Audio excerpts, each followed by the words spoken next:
Growing up, I wasn't super heavily invested in music. I would listen to what was on the radio. I mean, in middle school I did come across this one sort of underground sad boy artist called Garden. But other than that, there wasn't much else. That was until I heard Chop Suey by Lil Uzi Vert. The main thing I remember about that cover is how well received it was. I mean, just go look at the comments and you could tell it was very, everyone loved it, definitely. But that was my first introduction to System of a Down. And let me tell you, I was mesmerized.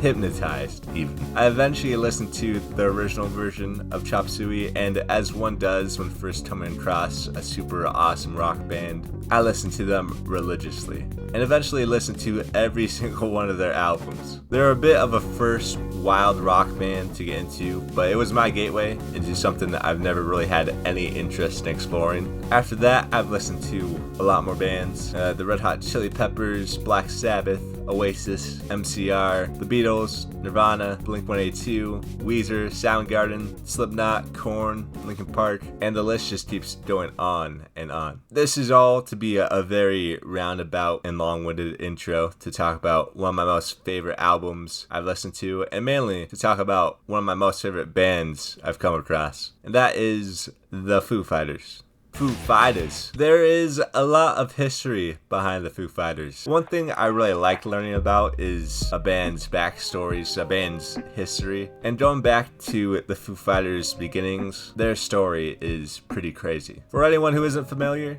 Dave Grohl is the frontman for the Foo Fighters, and he was a part of a band called Nirvana. Smells Like Teen Spirit, Kurt Cobain. If you haven't heard either of those, I'm going to assume you've been living under a rock. Nirvana, for anyone who doesn't know, is a band that was at the center of grunge rock music, and they slipped into the mainstream, becoming super popular during the 90s. And to this day, I'd still be hard-pressed to find someone who hasn't at least heard of them. In April of 1994, the frontman for the band, Kurt Cobain, took his own life, leaving everyone absolutely devastated around the world. And it goes without saying that the drummer for Nirvana, Dave Grohl, was also devastated. What was once my life's greatest joy had now become my life's greatest sorrow.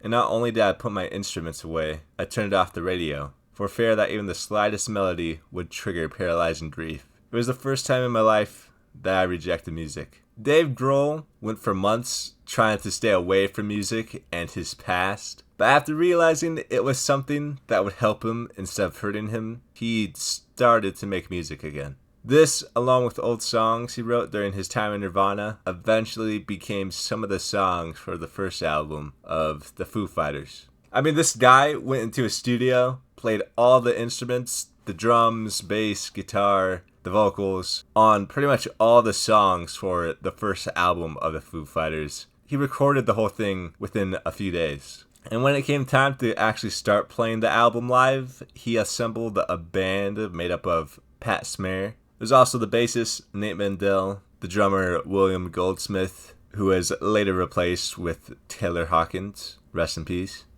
And so, boom, the Foo Fighters became a thing.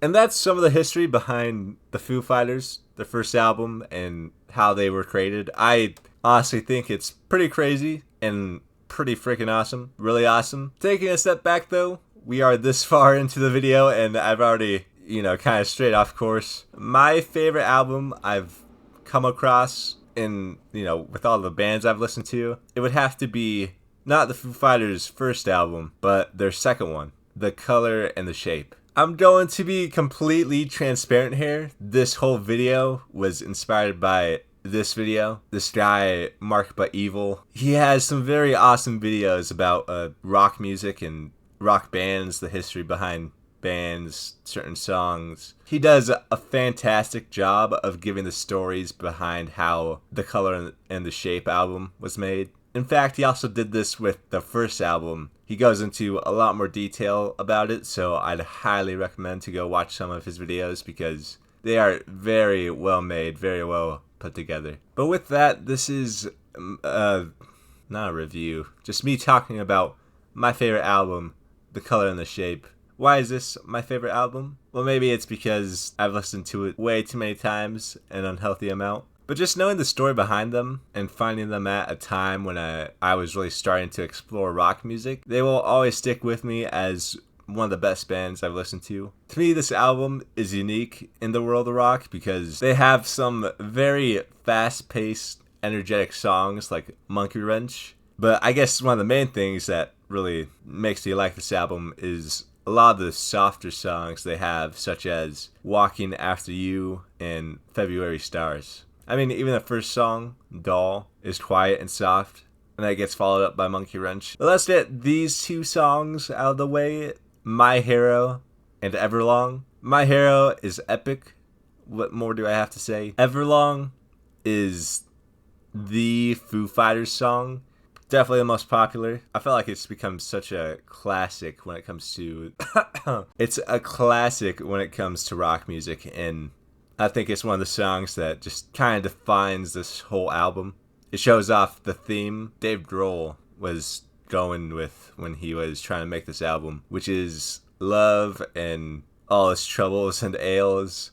I mean, Dave Grohl was going through a divorce during this album's creation, and you can really tell that the feelings of heartbreak and just that bittersweet feeling are expressed quite a bit throughout here. See You, New Way Home, and Wind Up were songs I thought were alright, but I still like them, and I actually like all the songs on this album, which I guess isn't surprising, considering it's one of my favorite albums. Hey Johnny Park is one of the songs I like the most on this album, and to my knowledge, it isn't super popular, especially compared to the others, but there's something about it that I really like. My Poor Brain and Enough Space are a bit odd to me, still like them. Up in Arms is the last one on this album that I haven't mentioned, and this is a song that I found liking quite a bit, just like Hey Johnny Park. I really made this whole video with the intention of just talking about the Foo Fighters on some level, and it turned out to be some sort of mix between some history of the Foo Fighters and a very unimpressive surface level review of their second album that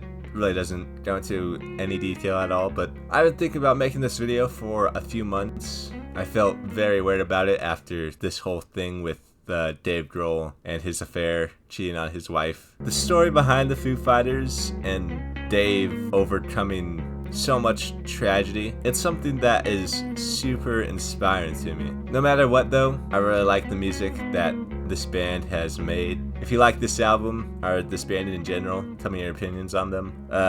Their legacy in the world of music, I think it's very big, very impactful. To me, the Foo Fighters are a band that have a bunch of songs I like to listen to. I mean, for the past year and a half, they've been a soundtrack that I've had on repeat for a while. If you would like to see me talk about other bands or musicians, leave a like, and I actually might be a little less lazy when it comes to writing and making a video. Anyways, I'm feeling very out of my element and sleep deprived, so I'll see you in the next one. Have a good day or night, and peace.